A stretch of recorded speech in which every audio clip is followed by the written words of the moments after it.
Did you know that one of the research papers about leucovorin and autism was just retracted? Leucovorin, autism, and a retraction, what this really means, and how to critically think about science. A major study, the largest leucovorin autism trial ever done so far, was just retracted.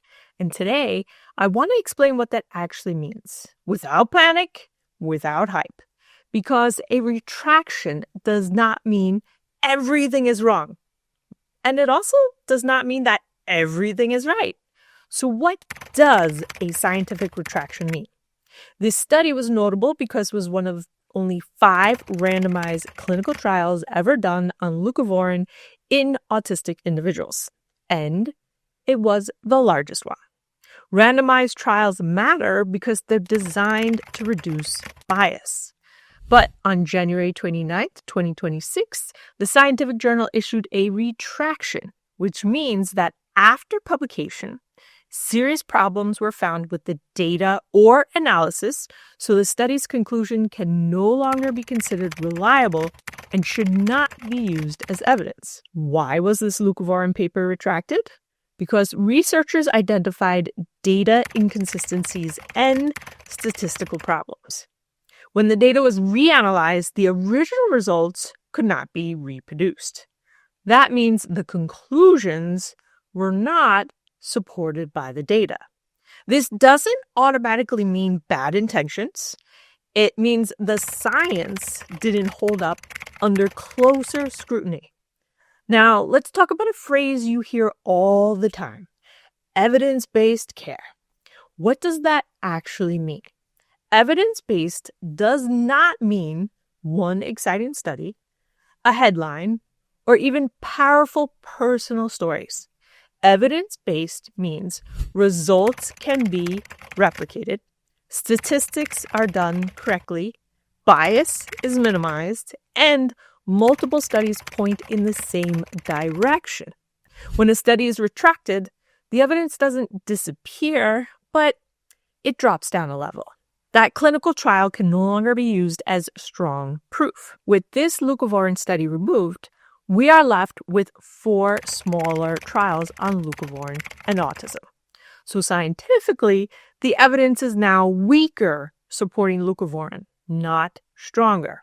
Some healthcare professional organizations have issued statements that reaffirm their commitment to rigorous, evidence-based care. Now, here's where critical thinking comes in.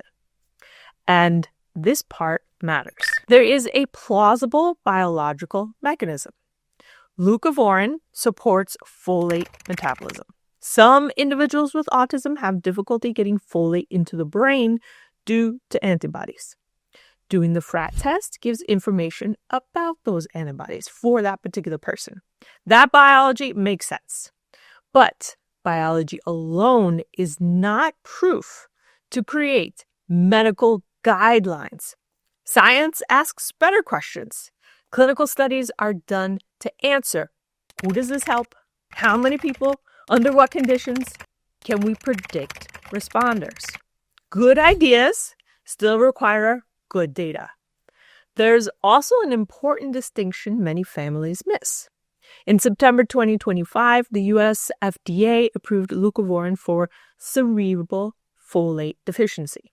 That condition can include developmental delays and autistic-like features.